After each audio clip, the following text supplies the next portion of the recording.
আসসালামু আলাইকুম। কারিগরি শিক্ষা বোর্ডের যারা একাদশ শ্রেণীর শিক্ষার্থী রয়েছে, দেখো রাজু একাডেমি আসলে কি কাজটাই করে ফেলেছে। তোমাদের যে সাজেশনটা আমরা দিয়েছিলাম রাজু একাডেমি থেকে, একদম বরাবর তোমাদের সাজেশন থেকে কমন এসেছে।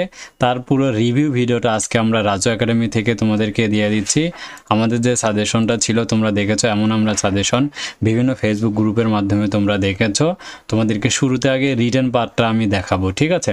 কারণ রিটেন পার্টটার কথা বলছিলাম সরাসরি কমন থাকবে, আমি দেখিয়ে দেই কমন ছিল কি না। আর আমাদের নতুন ইউটিউব চ্যানেলে কিন্তু তোমাদের কারিগরি শিক্ষার্থীদের জন্য আমাদের ভিডিও আপলোড করা হচ্ছে এসএসসি বিএমটি সাজেশন ইউটিউব চ্যানেলে। আপাতত রাজু একাডেমি আমাদের যে মেন চ্যানেলটি রয়েছে, এটাতে আমি ডিগ্রির রিলেটেড ভিডিও আপলোড করার কারণে তোমাদের ডিগ্রির বিএমটির ভিডিওগুলো আপাতত আজকে থেকে স্টপ থাকবে। তোমরা আমাদের নতুন ইউটিউব চ্যানেলটাতে সাবস্ক্রাইব করে রাখবে। সো চলো আমরা মিলাই নিচ্ছি আমাদের সাজেশন থেকে কমন ছিল কি না। আর পরবর্তী যে সাবজেক্টগুলো রয়েছে তোমাদের রুটিন অনুযায়ী সবগুলো সাবজেক্টেরই সাজেশন পাবে। নিতে চাইলে আমাদের সাথে যোগাযোগ করবে। সো প্রথমত আমি আবেদনপত্র দুইটা থাকবে, একটা উত্তর করতে হবে 5 মার্ক, সেটা দেখিয়ে দিচ্ছি। দেখো আবেদনপত্রতে যদি আসো, দেখো আবেদনপত্রে আমাদের নম্বরটা আমি এখানে দাগিয়ে দিয়েছি। দেখো 1 নম্বর প্রশ্নটাই চলে এসেছে। তোমাদের 1 নম্বর প্রশ্নটা কি ছিল একটু যদি আমরা মিলাই দেখি, খেয়াল করো। এখানে বলা রয়েছে বইমেলার বর্ণনা দিয়ে বন্ধুকে একটি পত্র লেখো।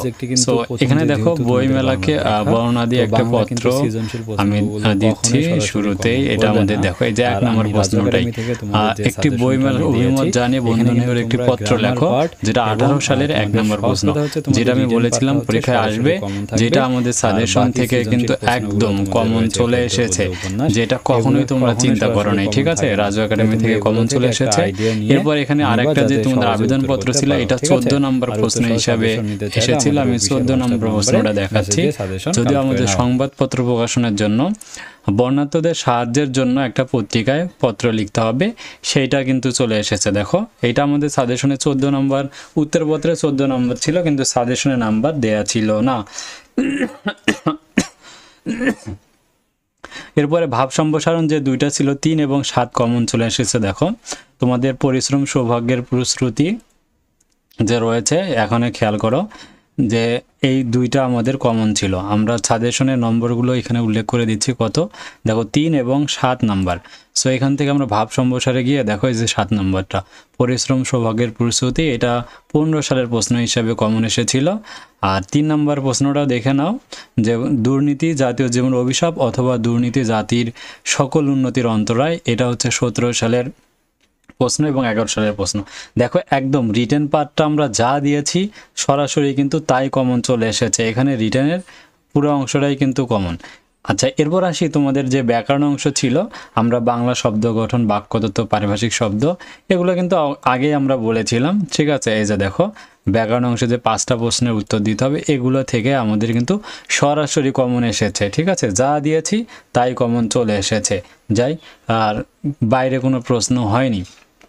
এবার আসো গদ্য অংশ থেকে আমি তোমাদেরকে একটু বলার চেষ্টা করি আমাদের গদ্য থেকে কি বলেছিলাম। একটু খেয়াল করো, গদ্য অংশ থেকে ক বিভাগে তোমাদের বলেছিলাম 5টা প্রশ্ন থাকবে, 3টার প্রশ্নের উত্তর করতে হবে। এখানে কিন্তু বলাই ছিল 5টা থাকবে, 3টা প্রশ্নের উত্তর করতে হবে। তো সেটাই কিন্তু হয়েছে, ঠিক আছে? 5টা বলেছিলাম, এখান থেকে 3টা প্রশ্নই কমন চলে এসেছে, ঠিক আছে? এই যে দেখো এখানে কয়টা প্রশ্ন আসছিল, আমরা বলেছিলাম আমি সাজেশনে বলেছিলাম যে 1 থেকে 2টা করে প্রশ্ন থাকবে। সো এখানে খেয়াল করো তোমাদের রেইনকোট থেকে চলে এসেছে 1 নম্বর, 2 নম্বরটা হচ্ছে এসেছে আমার পথ থেকে, 3 নম্বর প্রশ্নটি এসেছে আহ্বান থেকে, 4 নম্বর প্রশ্নটি এসেছে বিলাসী থেকে, এবং 5 নম্বরটা হচ্ছে রেইনকোট থেকে। তাহলে রেইনকোটটা হচ্ছে ডাবল হচ্ছে, রেইনকোট থেকে 2টা প্রশ্ন চলে এসেছে, আর বাকি থেকে আমি যে 1টা 2টা করে বলেছিলাম, সো এখান থেকে 2টা আর এখান থেকে 1টা করে প্রশ্ন কমন চলে এসেছে, ঠিক আছে? সো প্রতিটা থেকে 1টা একদম। তারপরে খ বিভাগে বলেছিলাম 5টা প্রশ্ন থাকবে, 3টা উত্তর করতে হবে। এখানে দেখো খ বিভাগে কিন্তু তাই করেছে। 6 নম্বর প্রশ্নটি ছিল দেখো সোনার তরী থেকে, 7 নম্বর প্রশ্নটি ছিল তাহারই মনে পড়ে থেকে, 8 নম্বর প্রশ্নটি ছিল আমি কিংবদন্তির কথা বলছি, 9 নম্বর ছিল পদ্ম, এবং আর 10 নম্বর প্রশ্নটা ছিল সোনার তরী। তাহলে এই সোনার তরী থেকে কিন্তু 2টা প্রশ্ন চলে এসেছে, যেটা আমরা বলেছিলাম 1 থেকে 2টা প্রশ্ন আসবে। সোনার তরী থেকে 2টা প্রশ্ন কমন চলে আসছে, ঠিক আছে। তো এরপরে গ বিভাগ তো বললামই, দেখতেই পারলাম আমাদের সাজেশন থেকে একেবারে বরাবর আমরা যা বলেছি তাই কমন চলে এসেছে। তাই তোমরা যারা আসলে সাজেশন এখনও রাজু একাডেমির পেইড সাজেশন পারচেস করনি, তারা অবশ্যই আমাদের স্ক্রিনে দেখানো হোয়াটসঅ্যাপ নম্বরে যোগাযোগ করে পেইড সাজেশন পারচেস করে নিবা। আর হ্যাঁ, অবশ্যই আমাদের নতুন ইউটিউব চ্যানেলটিকে সাবস্ক্রাইব করে না থাকলে অবশ্যই সাবস্ক্রাইব করে নাও। আর এডুকেশনাল যত আপডেট সব কিছু আমাদের চ্যানেলের মাধ্যমে পেয়ে যাবা ইনশাআল্লাহ।